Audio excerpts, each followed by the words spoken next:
이번 시간은 이사야서 37강으로 이사야서 50장을 간략히 살펴보는 시간을 갖겠습니다.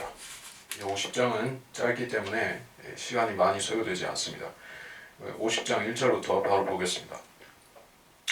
주가 이같이 말하노라. 내가 내어 보냈던 너희 어미의 이혼 증서가 어디 있느냐? 내가 너희를 팔았던 채권 증서가 어디 있느냐? 그러나 너희는 너희의 죄악들 때문에 스스로 팔았고 너희 어미는 너희의 허물들 때문에 내보내졌느니라. 어찌하여 내가 왔는데 사람이 없고 내가 불렀는데 대답하는 자가 없느냐? 내 손이 그리 짧아서 구속할 수 없겠느냐? 아니면 내가 건져낼 힘이 없겠느냐? 오라, 내가 나의 책망으로 바다를 말리고 내가 강들을 광야로 만드느니라. 그곳에 고기가 악취를 풍기다니 이는 그곳에 물이 없어 갈증으로 죽었습니다. 내가 흑암으로 하늘들을 옷 입히며 내가 베옷으로 덮는도다. 주 하나님께서 내게 학식 있는 자의 혀를 주시어 나로 피곤한 자에게 때마다 어떻게 말하는지를 알게 하시며 그가 아침마다 일깨우사 학식 있는 자같이 듣도록 내 귀를 일깨워 주시는도다. 자, 1절에 이혼 증서, 채권 증서. 여러분이 이스라엘은 하나님의 아내라는 사실을 일단 전제로 하고, 성부 하나님의 아내죠. 그렇다면 이스라엘과 하나님과 언제 결혼을 한 것이요? 모세가 십계명을 시내산에서 받고 또 율법들을 받았을 때 그때 혼인식이 체결된 것입니다. 혼인 서약이 된 것이요. 그래서 이스라엘은 민족적으로 하나님의 아내가 되었습니다. 그것을 우리가 그 이스라엘과 하나님이 맺은 혼인 서약을 이 혼인 서약을 구약이라고 말하죠. 올드 테스터먼트다. 그 신약이 있는데 신약은 누가 체결하신 것이죠? 성자 하나님과 교회가 체결한 것이 신약의 언약인 것이요.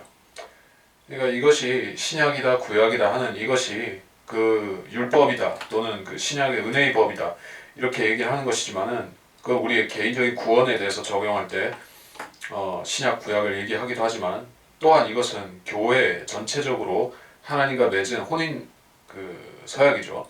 그래서 교회는 이스라엘이 하나님의 신부인 것과 마찬가지로 아내인 것과 마찬가지로 어린 양의 아내는 이스라엘이 아닌 교회인 것이요. 신약 교회. 즉 여러분은 그 교회인 신약 교회인 신부에 속해 있는 자들이라는 것입니다. 근데 여기서 50장에서 말씀하시는 바 너희 어미다 했을 때 이것은 이스라엘을 말씀하는 것이고 너희라고 할 때는 그 이스라엘에 소속된 그 민족 구성원들을 하나님이 자녀들로 간주하고 있다는 것입니다. 그래서 주님께서 요한복음에 보면 주님께서 나는 하나님의 아들이라고 했을 때 유대인들이 우리도 하나님의 자녀들이라고 하죠. 근데 그것은 항상 우리라는 전제가 깔려 있습니다. 집단 복수로서 하나님의 자녀라고 아들이라고 불리지 그 유대인들이 개개인이 자기를 하나님의 아들이라고 하면 그것은 신성 모독에 해당하는 것이죠. 왜냐하면 구약시대는 아무도 하나님의 아들로 태어난 사람이 없기 때문에 인간으로서 이제 주님만이 자신을 하나님의 아들이라고 부르실 수가 있었는데 그것은 주님께서 남자의 씨에서 나신 것이 아니라 여자의 씨, 그러니까 실질적으로 성령을 통해서 태어나셨기 때문에 그분만은 하나님의 아들 또한 독생자인 것이요. 그래서 여기서 아무튼 이스라엘 민족을 가리킨다, 교회는 아니다 하는 것을 알면 될 것이요. 그리고 하나님께서는 이스라엘을 스스로 버리신 것이 아니다라고 여기 말씀하고 있습니다. 주님께서 이방인들에게 우리가 재판관계에서 보듯이 많은 이방인들에게 이스라엘이 넘어가서 고난을 받았죠. 종살이를 하고 그런 역사가 왜 있었던가? 하나님께서 이스라엘이 까닭없이 싫어져서 버리신 것이 아니다. 하나님께서는 이유가 있었는데 그것은 그들을 해결시키기 위함이었고 또 이스라엘 자체는 자기들의 죄악 때문에 스스로 죄에 팔려간 것이다 이렇게 말한 것이요. 자, 그래서 다시 이스라엘이 하나님의 아내다 하는 그 창조되는 구절이 호세아서 2장 1절 2절로 있는데 잠깐 거기를 보고 다시 오겠습니다. 호세아서 2장 1절 2절.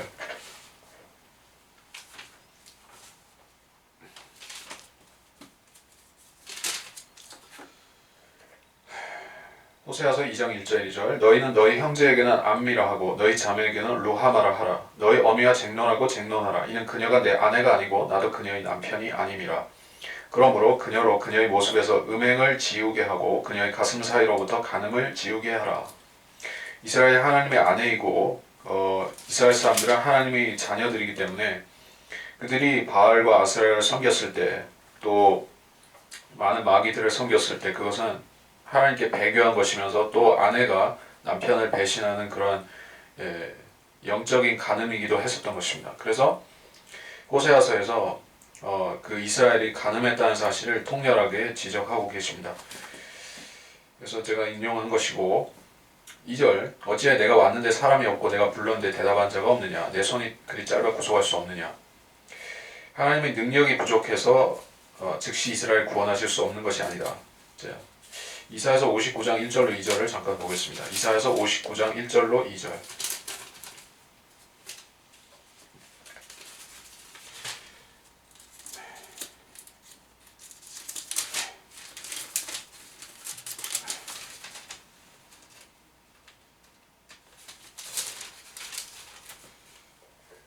보라 주의 손이 짧아서 구원하지 못하심도 아니요 그의 귀가 둔하여 듣지 못하심도 아니라 오직 너희 죄악들이 너희와 너희 하나님 사이를 나누었고 너희 죄들이 그의 얼굴을 너희로부터 가렸기에 그가 듣지 아니하심이라. 그러니까 그 하나님께서는 죄인들을 구원하실 능력이 있지만 하나님의 자비, 사랑, 능력은 무한하다는 것이요. 근데 그 무한한 하나님의 자비와 사랑과 능력을 왜 인간이 다 누릴 수가 없는 것인가? 그래서 인간의 죄악이 하나님과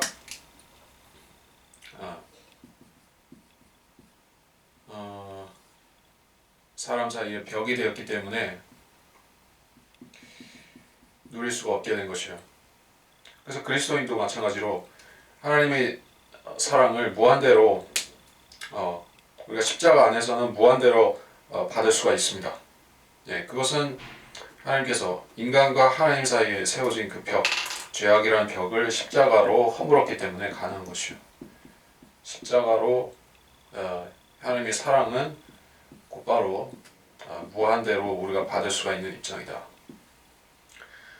근데 능력은 좀 다르다는 것이요. 능력. 하나님의 능력이 무엇인가? 죄인을 죄에서 건져내시는 능력. 실질적인 여러분이 생활상의 죄에서 또 생활상의 문제들에서 또는 많은 다양한 여러분 일생에 경험하면서 사는 일생에 일어나는 일들로부터 악한 일들, 재앙들로부터 건져지는 것. 그러한 능력은 또 어디서 나오는가? 그것은 하나님의 능력을 의지하는 사람에게 또 회개하는 사람에게 주신다는 것이요. 그래서 능력을 받기 위해서는 회개, 자복이 필수적이라는 것이요. 그래서 구약의 이스라엘도 우리에게 교훈으로 주신 말씀으로서 똑같은 것입니다. 이스라엘도 회개만 했더라면 그들이 종살이를 하지 않았을 것이고 바벨론이나 아시리아에 잡혀가지도 않았을 것입니다. 그렇게 된 것은 결국 그들이 충분한 시간을 받았음에도 기회를 받았음에도 회개하기를 거부했기 때문에 하나님의 능력이 부족해서가 아니었고 그들이 회개하지 않았기 때문에 실패하고 잡혀가고 한 것입니다. 그래서 내가 건져낼 힘이 없겠냐? 책망으로 바다를 말리고 강들을 광야로 만들고 이런 묘사를 쭉 하시죠. 이게 뭐 일반적인 적용도 될 수 있겠지만은 대환란 때도 비슷한 일이 일어날 것이요. 바다의 생물들이 죽어서 악취를 내고 또 바다가 피로 변하고 우리가 그런 현상을 일곱 나팔 계시록에서 보면은 알 수가 있죠.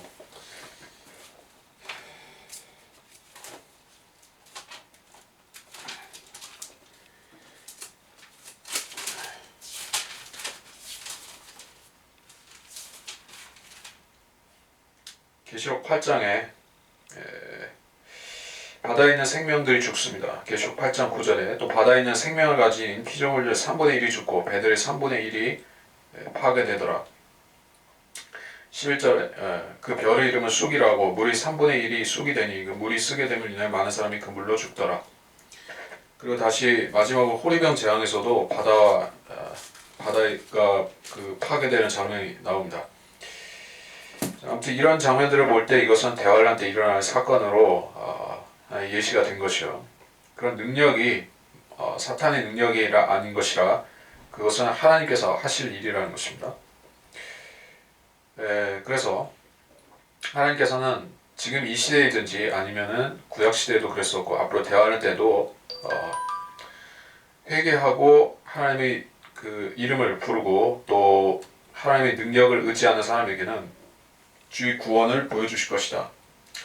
그 말씀인 것이에요. 자, 3절에 흑암으로 하늘들을 옷 입히며 베옷으로 덮는도다. 자, 우주는 하나님의 그 옷과 같습니다. 그래서 히브리서의 교리로 나온 사실입니다. 그래서 이 우주는 하나님보다 물리적으로도 영적으로도 작은 존재인 것이요. 사람들이 우주가 어마어마하다고 알고 있지만은 그것보다 우주보다도 하나님께서 더 크시고 그 우주를 지탱하는 힘도 하나님께서 주신 것이요. 그래서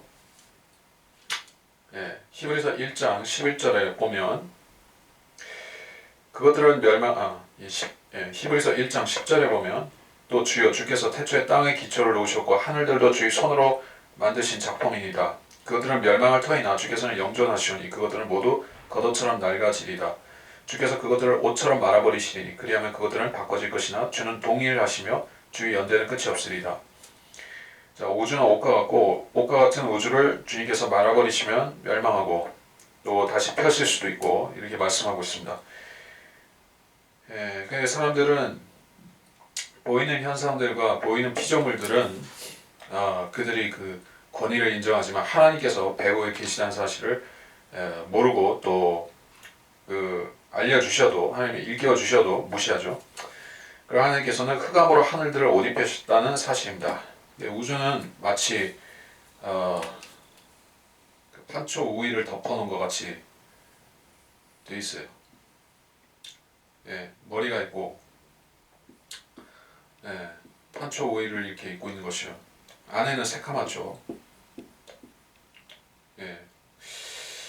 그래서 흑암으로 하늘들을 옷 입히고 둘째 하늘이 있고 첫째 하늘이 있고 첫째 하늘도 사실 이 태양빛만 없다고 하면 이게 흑암으로 차 있었겠죠. 이게 하나님께서 이 지구라는 행성에 그 태양을 두지 않으셨다면은 마찬가지로 이 우주 전체의 암흑과 같이 우리도 물론 생물체도 살 수가 없었겠지만 암흑천지였을 것입니다. 그래서 하늘들을 옷 입히신 것은 이 우주가 검다는 것이요. 그리고 내가 베옷으로 덮는도다. 그리고 이 옷은 하나님께서 입으신 그 베옷, 그 베옷은 속옷이죠. 하나님께서 이 우주, 베옷과 같은 우주를 벗어 던지시면 그것을 하나님께서 말하자면 하나님의 나체를 드러내시는 것이에요. 하나님께서 그 옷을 벗으시면은 엄청난 빛이 비치겠죠.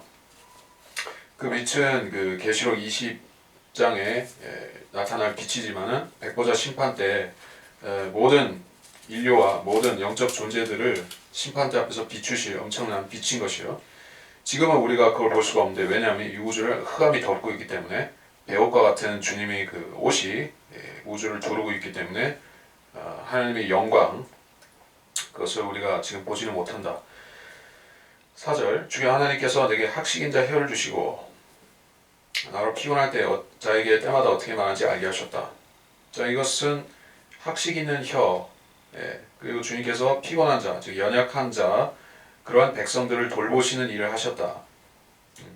그리고 아침마다 일깨우사 말씀하신 거 보면 주님이 사역을 말씀하는 것이죠. 이 지상에서 하셨던 일들. 그래서 주님께서는 이 지상에서는 인간의 육신으로 계신 동안은 아버지께 의존하면서 사역하셨습니다. 그래서 아버지께 간구하셔야 했고 아버지께 지혜도 지식도 받으셔야 했던 것이에요. 그래서 내 길을 일깨워 주시는도다. 인자로서의 예수님이 이 땅에서 하신 일을 말하는 것이요. 주님이 초림 사역입니다. 그래서 요한복음 7장 15절 16절을 참고해 보면 이렇습니다. 요한복음 7장 15절 16절.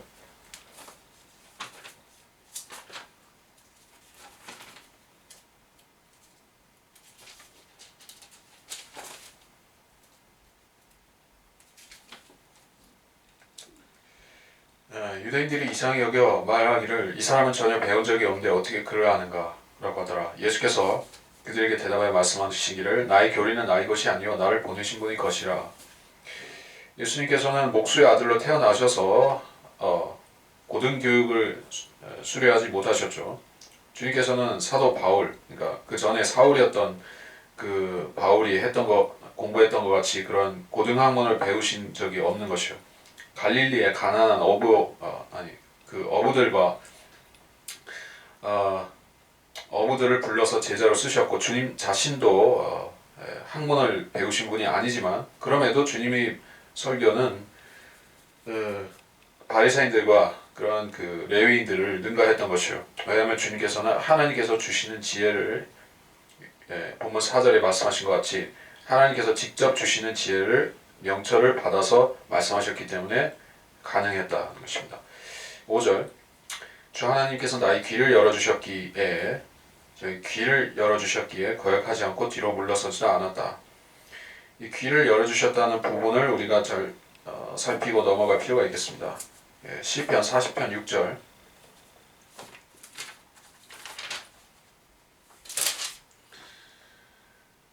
주께서는 희생제와 예물을 바라지 않으시고 주께서 내 귀를 열어주셨으며 번제와 속죄제도 요구하지 아니하셨나이다. 주님께서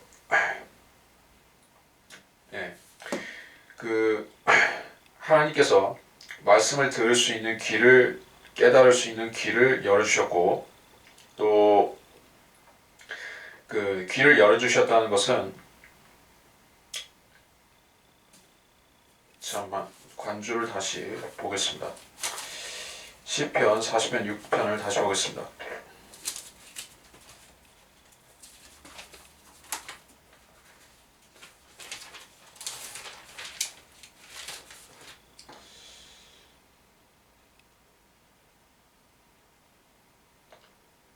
자, 시편 40편 6절에서 8절까지 말씀이 주님께서 그 시편에서 여기 본문에 예언된 대로 오셔서 인자로서 하나님의 뜻에 따라서 선지자로서 사역하신 부분을 말씀하고 있는데 히브리서 10장 6절로 8절을 다시 보겠습니다.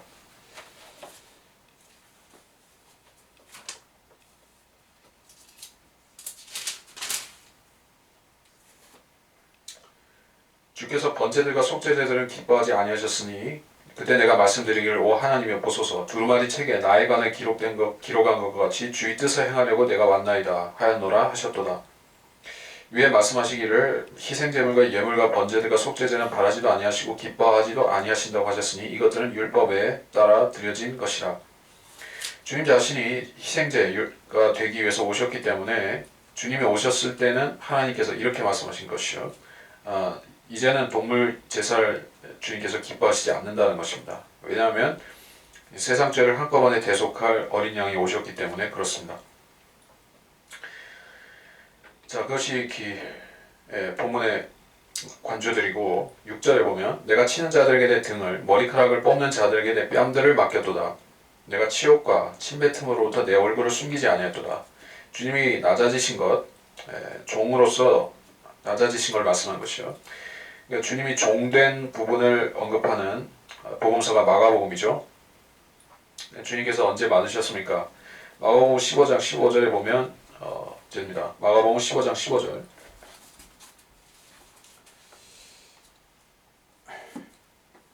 그러므로 빌라도가 그 군중을 만족시키려고 바라바를 그들에게 놓아주고 예수를 채찍질한 후 그를 십자가에 못 박으려고 넘겨주니라. 주님께서는 그 등에 모진 채찍질을 당하셨죠. 로마 병사들로부터 당하신 그 채찍질이 아주 가혹한 매질이었습니다. 그리고 머리카락을 뽑는 자들에게 뺨을 맡기고 치욕과 침뱉음도 당하셨던 것이요. 이런 일을 당하신 것은 주님께서 한 선지자로서 모세가 말한 너희 형제들 가운데 나타날 한 선지자로서 고난을 당하신 것이며, 또 하나님의 그 관점에서는 세상 죄를 대속할 어린 양으로서 주님께서 세상 죄들을 그 몸에 짊어지신 것이요. 그 부분이고 7절 주 하나님께서 나를 도우시리니 그러므로 내가 부끄러워 아니할 것이며 내가 내 얼굴을 부싯돌같이 하였으니 나는 내가 수치를 당하지 않을 줄을 아노라. 내 얼굴을 부싯돌같이 하였다. 부싯돌같이 하였다. 이거는 담대하고 강인한 자세를 말하죠. 누가복음 9장 51절.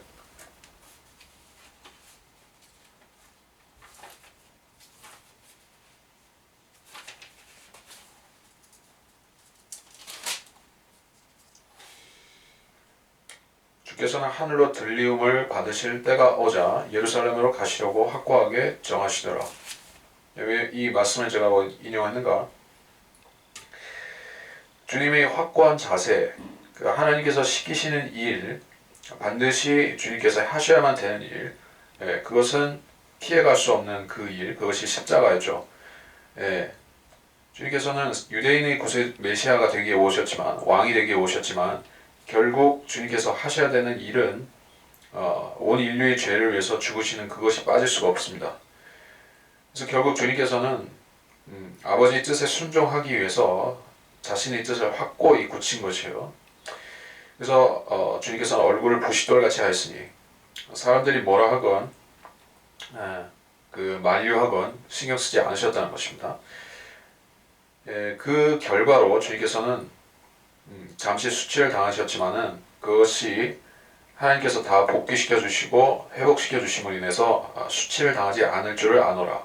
결과를 말하는 것이요. 주님께서 부활하고 셋째 하늘에서 다시 영원하게 되시는 것, 부활 후의 상태가 수치를 당하지 않는다는 그것입니다.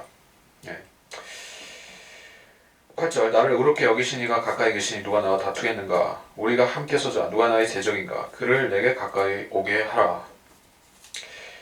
개인적으로 주님께서 나를 대적하는 자여 가까이 오라 말씀하시는데 누가 여기 이 대상에 해당하겠죠? 주님께서 붙잡히시고 신문 받으시고 죽으실 때까지 주님께서는 인간들과만 대결하신 것이 아니다는 것입니다. 인간들은 볼 수 없고 인간들은 의식하지 못하는 그런 존재가 주님 앞에 서 있었습니다. 그가 바로 무시무시한 사탄인 것이요. 사탄. 주님께서는 그 겟세마네에서부터 갈보리에서 죽으실 그때까지 사탄과 1대1 대결을 하셔야 했던 것입니다. 근데 여기 말씀하신 것은 주님께서 그 시간 동안에 사탄과 1대1 대면하고 계시는 것을 이렇게 묘사한다는 부분입니다. 여기 대적이다, 나의 대적이다 이렇게 얘기하죠. 사탄은 대적하는 자이죠. 그를 내게 가까이 오게 하라. 주님께서 사탄에게 직접 가까이 와서 주님을 건드려 보라고 한 것이요. 주님을 참소하고 건드리고 모욕해 보라고 한 것입니다. 사탄이 예수 그리스도를 마음대로 할 수 있는 기회가 딱 이때였던 것이요. 그 전까지는 하나님께서 건드리지 못하게 지키셨죠. 사탄이 사람들을 시켜서 주님을 낭떠러지에서 밀려고 하고 돌로 치려고 하고 할 때마다, 여러분 요한복음에 보면 나오지만 그럴 때마다 하나님께서 막으셨던 것입니다. 왜? 주님께서는 아직 그런 일을 당하실 때가 안 되었기 때문에, 죽으실 때가 안 되었기 때문에 하나님께서 막아주셨습니다. 근데 이제는 하나님께서 보호하지 않고 주님을 잠시 사탄에게 넘겨주신 것이죠. 그래서 사탄은 그 순간, 그 시간 동안에 주님을 괴롭힐 수가 있었던 것이요.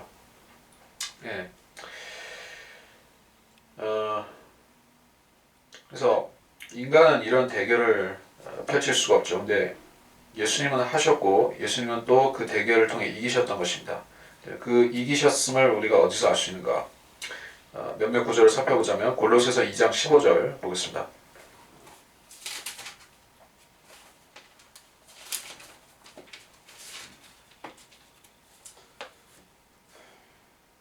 정사들과 권세들을 벗겨내어 그것들을 공개적으로 나타내시고 십자가로 그들을 이기셨느니라. 사탄과 사탄의 악령들을 주님께서 십자가에서 이기셨다는 얘기를 하고 계신 것이요. 그러니까 십자가와 그 전 단계에 속한 그런 신문 받으시는 것들 다 그런 사건들을 포함해서 얘기하는 것입니다. 그리고 빌립보서 2장 5절로 11절에 보면 또 나옵니다. 빌립보서 2장 5절로 11절.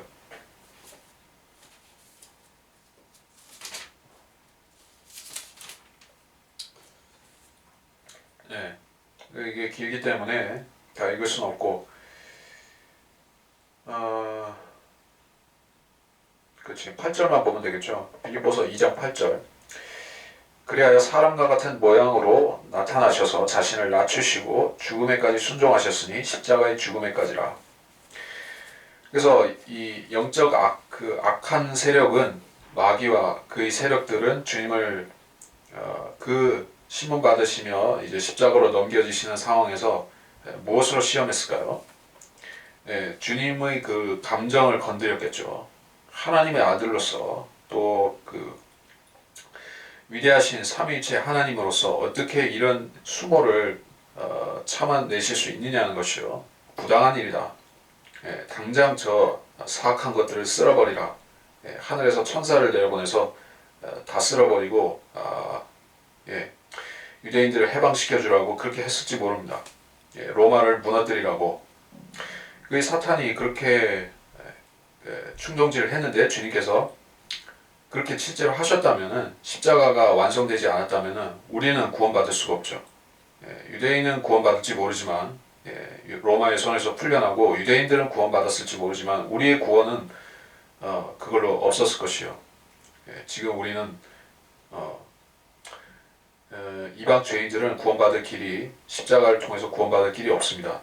그래서 주님께서는 그런 사탄의 시험을 통과하시고 그 시험을 이기신 것이요. 그래서 우리가 구원받을 수가 있게 하셨다. 자, 그래서 9절에 보면 주 하나님께서 나를 도우시리니 나를 정죄할 자가 누구랴. 보라, 그들은 모두 옷처럼 낡아질 것이요 좀이 그들을 먹으리라. 주 하나님께서 나를 도우시리니, 주님께서 이 지상에서 마지막 순간까지 아버지 도움을 입으셔서 사역을 완성하신 것이요. 우리가 관련 구절을 보면 로마서 8장 31절로 34절.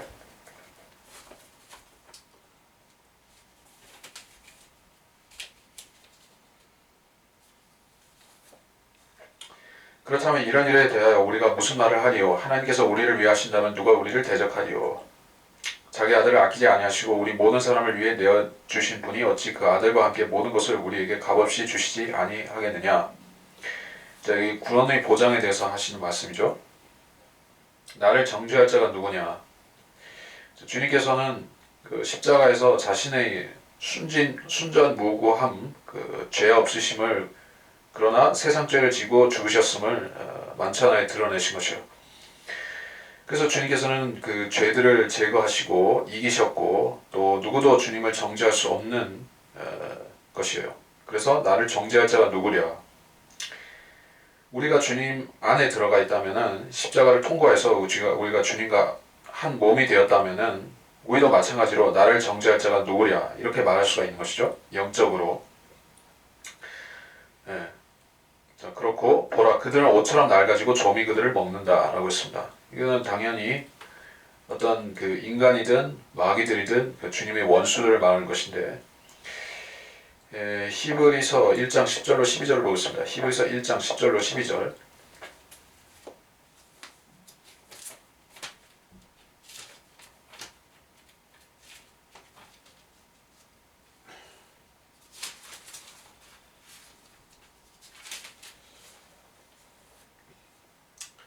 아, 11절로 돌아오면 되겠네. 히브리서 1장 11절. 그것들은 멸망할 터이나 주께서는 영전하시오니. 아까 이것도 하네. 그것들은 모두 겉옷처럼 낡아지리라. 주께서 그것들을 옷처럼 말아버리시니 그리하면 그것들은 바꿔질 것이나 주는 동일하시며 주의 연대는 끝이 없으리라. 이게 전혀 인용하는 구절이 딱히 적절한 건 아닌 것 같습니다. 이거는 사람들을 얘기하는 거고 히브리서 1장에서는 그거는 그 하늘들 자체를 얘기하는 거기 때문에 조금 의미가 틀린 거긴 하지만 자 어쨌든 여기서 그들은을 할 때 이거는 악인들을 말하는 것입니다. 그들은 낡아지고 좀이 그들을 먹고 그러니까 여기서 초림을 얘기하다가 좀 전까지 초림 때 주님이 하신 일들을 얘기하다가 여기서는 여기 그들이라고 할 때는 그 재림 때의 악인들로 장면이 전환된 것이에요. 재림 때 옷처럼 낡아져서 멸망할 죄인들이 있고 좀이 먹어버릴 죄인들이 있다는 것이요. 이거는 문자적 표현이면서 약간의 상징성이 들어 있습니다. 그 옷처럼 낡아지는 것은 간의 피부병을 묘사할 수가 있고 좀이 그들을 먹는다는 것은 스칼에서에 나오는 그런 그 심판의 장면과도 연관될 수가 있습니다. 스칼에서의 특이한 부분이죠. 자 보면 스칼에서를 보겠습니다.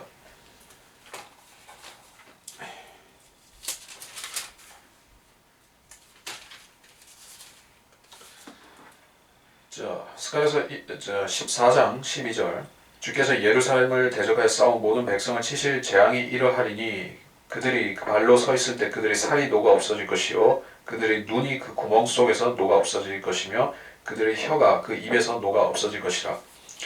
무시무시한 심판이죠. 사람의 살이 이렇게 된다는 것입니다.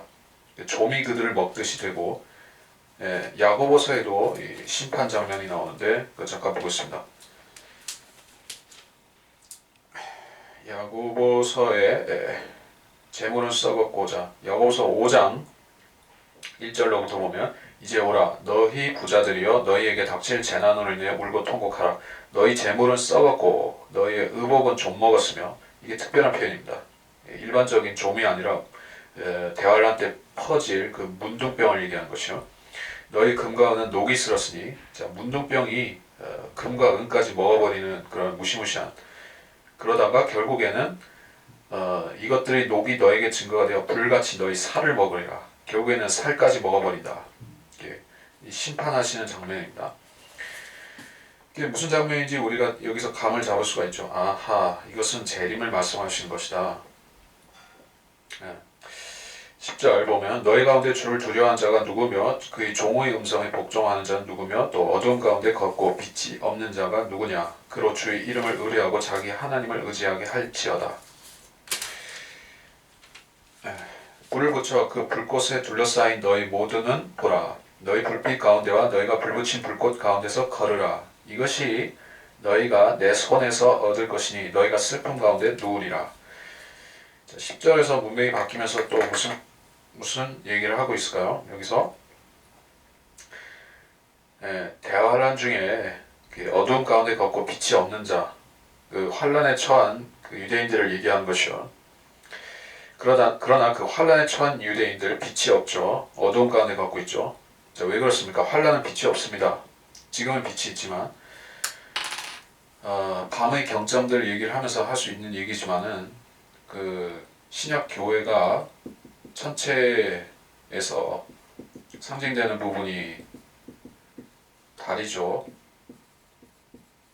왜 달입니까? 달은 스스로 빛을 내는 천체가 아니라 태양 빛을 순전히 받아서 우리 그 지구의 밤에 빛을 공급하는 그러한 위성입니다. 그 신약 교회는 마치 그 주님께서 지금 이 땅에 안 계시지만 대신 그 캄캄한 밤에 주님의 빛을 영적인 빛을 받아서 이 땅에 비추는 존재. 그것이 달인 것이요. 근데 달인데 지금 달이 있어요. 근데 달이 없어지면은 시커먼 말하자면은 새카만 밤이 되죠. 그것이 환란이라는 것입니다. 환란은 빛이 없다. 빛이 없다. 달빛도 없고 햇빛도 없어요. 그래서 결국에는 새벽 별이 나타나야지 다시 빛이 돌아오는 것입니다. 새벽별. 모닝스타는 재림하시는 예수님이죠. 새벽별이 나타나야지 그때 빛이 오는 것이에요. 새벽별 언제 옵니까? 환란 후 휴거 때 유대인들에게 나타날 것이요. 근데 우리 마음속에도 새벽별은 떠올라야 된다고 그 베드로 전서인가 호서인가 잠깐 보겠습니다.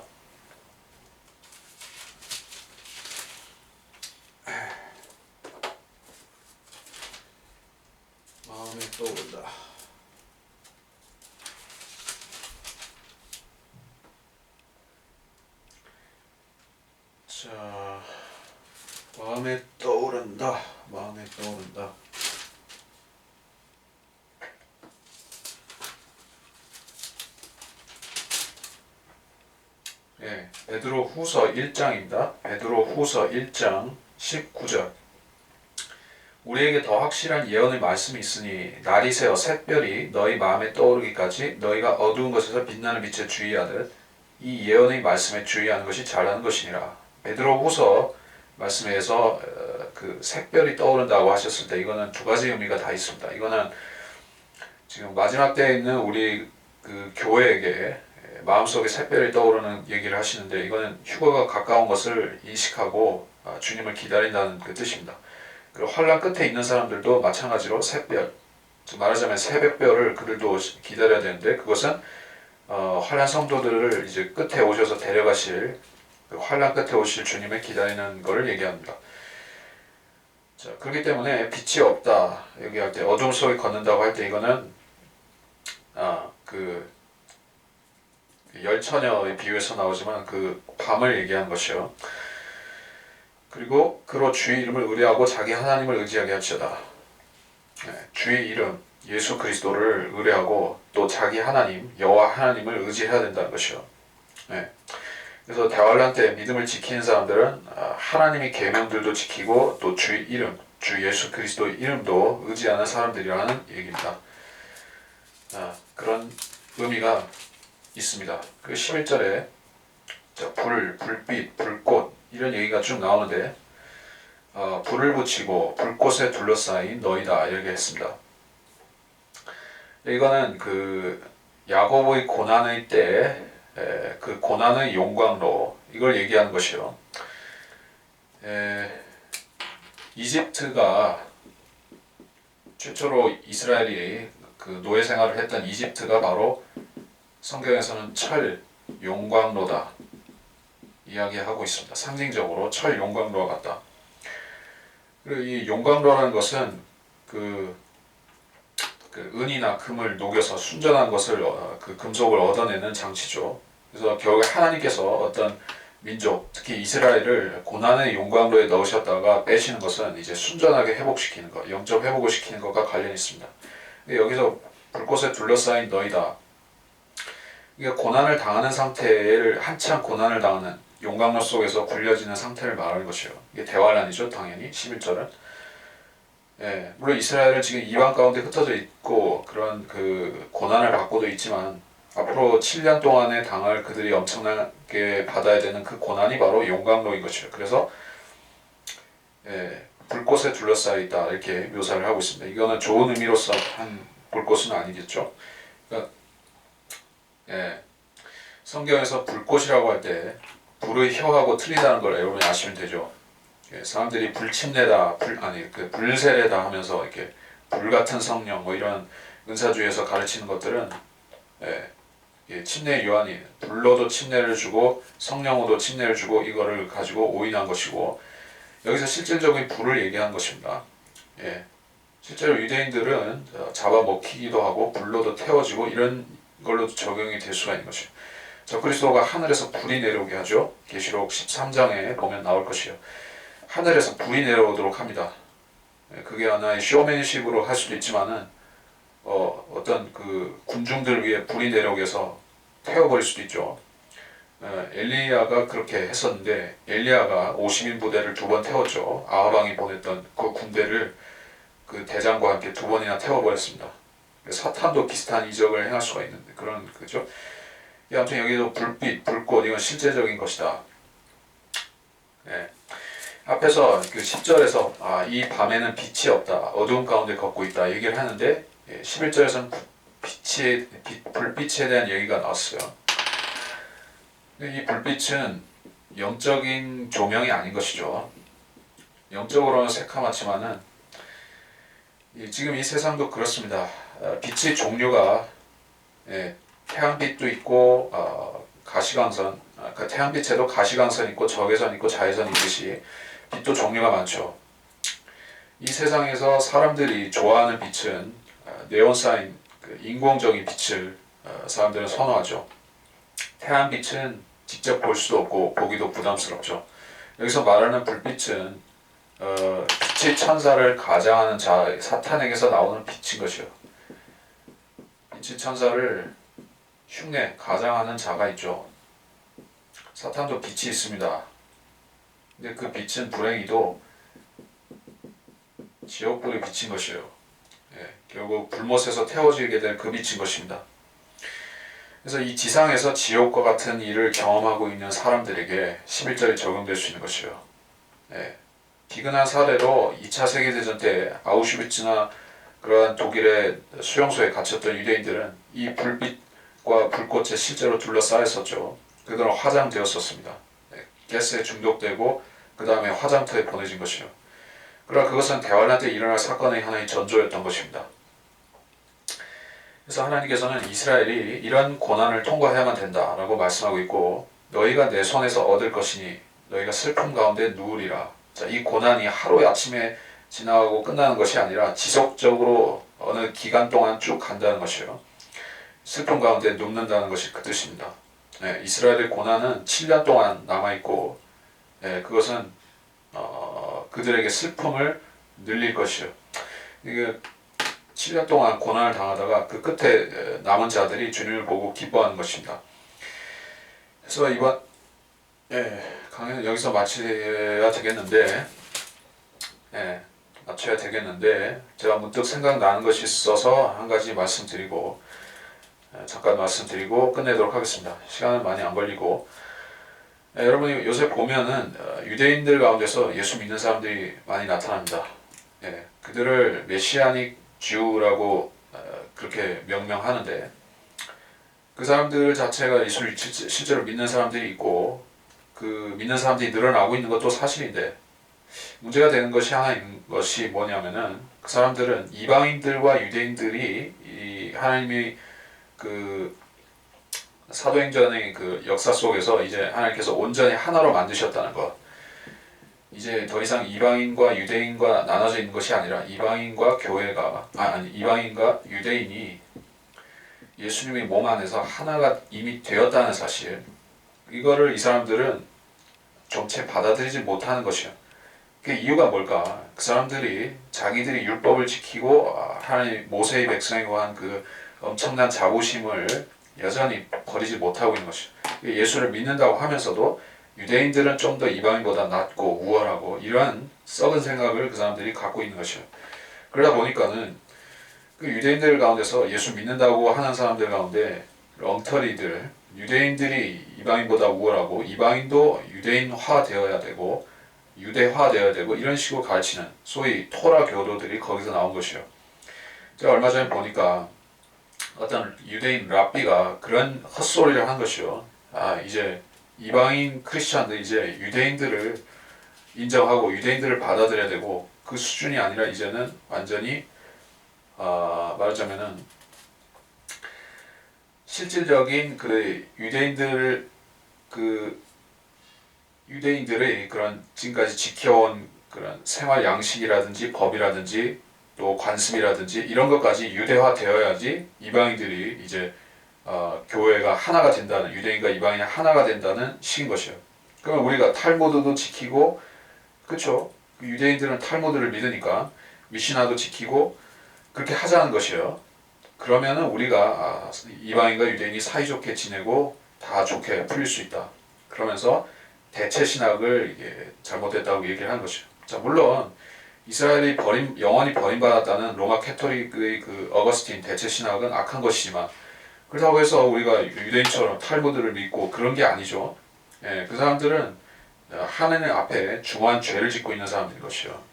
그래서 그 유대인들은 예수님을 거절한 그 죄와 합쳐져서 그 우상 숭배하고 또 그 성경에 더하고 빼고 한 그 죄 때문에 지금까지 심한 고난을 받고 앞으로도 대환란 때 심판과 고난을 겪어야만 되는 것입니다.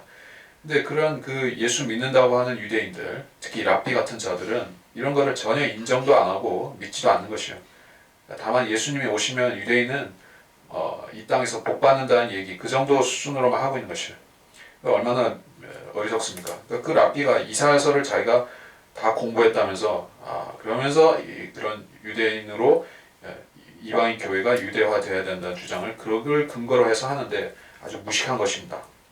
그 사람 구원 받았는지 잘 모르겠지만 구원 받았다면은 그런 소리를 안 할 것 같은데 하더라는 것이죠. 우리가 아무튼 그런 그 그 자칭 유대인들 그런 자들을 우리가 분별하고 그 거짓 교리에 대해서도 분별해야 된다 이 얘기를 합니다. 하고 이번 시간은 여기서 마치도록 하겠습니다.